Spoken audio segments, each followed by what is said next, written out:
ভালোবাসা সুন্দর, তবে ভালোবাসার পূর্ণতার পরেও যদি ভালোবাসার মানুষটিকে অন্য কোনো মানুষের সাথে দেখতে হয়, আপনি তাকে কিভাবে দেখবেন?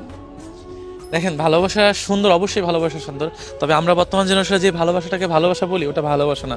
যদি ভালোবাসায় আমি পূর্ণতা পেয়েও যদি আমার ভালোবাসা অন্য কারোর সাথে জড়িয়ে যায়, সেটাকে কখনোই ভালোবাসা বলে না। তো এখানে অবশ্যই কোনো স্বার্থতা বা কোনো অন্য কোনো টান ছিল।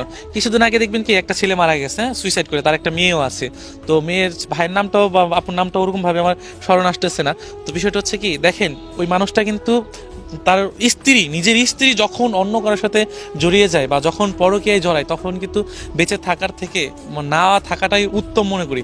মৃত্যুর কি যন্ত্রণা, সেটা হয়তো যখন নিজের প্রিয় মানুষ অন্য কারোর কাছে চলে যায়, তখন হয়তো কিছুটা অনুভব করা যায়। আমরা কিন্তু আসলে যারা বেঁচে থাকে তারা মৃত্যুর যন্ত্রণা কিন্তু অনুভব করতে পারে না।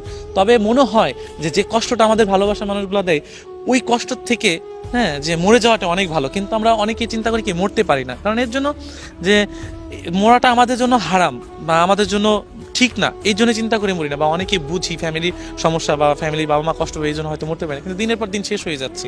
তো একটা জিনিস খেয়াল করে দেখেন, ছোট্ট একটা মেয়ে আছে, সেই স্ত্রী যখন অন্য কারোর সাথে রিলেশন করে বা অন্য কোনো মানুষের মায়ে জড়ায় যায়, তখন ওই মানুষটার পরিস্থিতিটা কেমন দাঁড়ায়। আপনি যখন দেখবেন আপনার প্রিয় মানুষটা অন্য কারোর সাথে আছে, তখন দেখবেন আপনার দুনিয়ার কোনো কিছুই ভালো লাগতেছে না। তো মৃত্যুর যন্ত্রণা আমরা সহ্য করতে পারি না। হয়তো তার কাছে এটা সহজ মনে হয়েছে বা সে সুইসাইডটা সুন্দরভাবে বেছে নিয়েছে, কিন্তু আমরা পারি না। আমরা জীবন্ত লাশ হয়ে ঘুরে বেড়াই, এমনও শহরে অনেক মানুষ আছে। আর বিষয়টা হচ্ছে কি, যে ভালোবাসার মানুষ যখন দেখবেন কি আপনাকে কষ্ট দিচ্ছে, যে ওই যে বললাম না, মৃত্যু যন্ত্রণা আপনি অনুভব করতে পারেন, কিন্তু আপনি বারবার তার কাছে, তার জন্য আপনি কষ্ট পাবেন, ছটফট করবেন, খেতে পারবেন না, ঘুমের ওষুধ করবেন, হাত কাটবেন, নেশা করবেন, সুইসাইড করার ট্রাই করবেন, কিন্তু করতে পারতেছেন না। তাহলে কত ধরনের যন্ত্রণা একটা মানুষের জন্য পাওয়া লাগতেছে, আর ওই মানুষটা অন্যজনের কাছে ভালো আছে। তাহলে এই যে পরকীয়া বা রিলেশন থাকাকালীন যখন আরেকজনকে আমরা বেছে নিই, হ্যাঁ, তৃতীয় ব্যক্তি বেছে নিই কোনো একটা কারণবশতে, তাহলে এটাকে মানুষ ভালোবাসা বলে না। তবে পূর্ণতা, এমন পূর্ণতা পাওয়া উচিত যেই পূর্ণতায় ভালোবাসা থাকে, যেই পূর্ণতা পেলে আমার অন্য কোনো মানুষকে চাহিদা হবে না, সেটা হোক বা ছেলে হোক বা মেয়ে, সেটা কোনো বিষয় না, কিন্তু এমন পূর্ণতা পাওয়া উচিত। কিন্তু এমন পূর্ণতা পাইয়েন না যে পূর্ণতা পাওয়ার পরে আপনার অন্যর প্রতি ঝোঁক চলে আসে বা অন্যকে চান বা অন্য একটা মানুষ আপনার কাছে জড়াই যাক। তো এমন পূর্ণতা আমি চাই না, বা এমন পূর্ণতা আপনারাও চেয়েন না।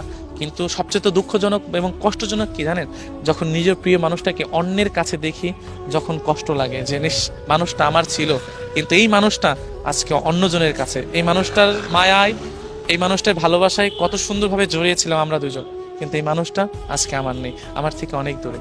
এই জিনিসগুলো না দেখার যে কষ্ট, এটা আসলে মুখে বা কোনোভাবে বোঝানোর মতো কোনো ওয়ে নাই, জানেন। কিন্তু দিন শেষে একটা জিনিস কি জানেন, আমাদের খুব কষ্ট হয় যে মানুষটা যদি বুঝতো বা মানুষটা যদি অন্য কারো মায়ে যদি না জড়াতো, তাহলে হয়তো জীবনগুলো সুন্দর হতো। কিন্তু আফসোস, সে মানুষগুলো বোঝে না।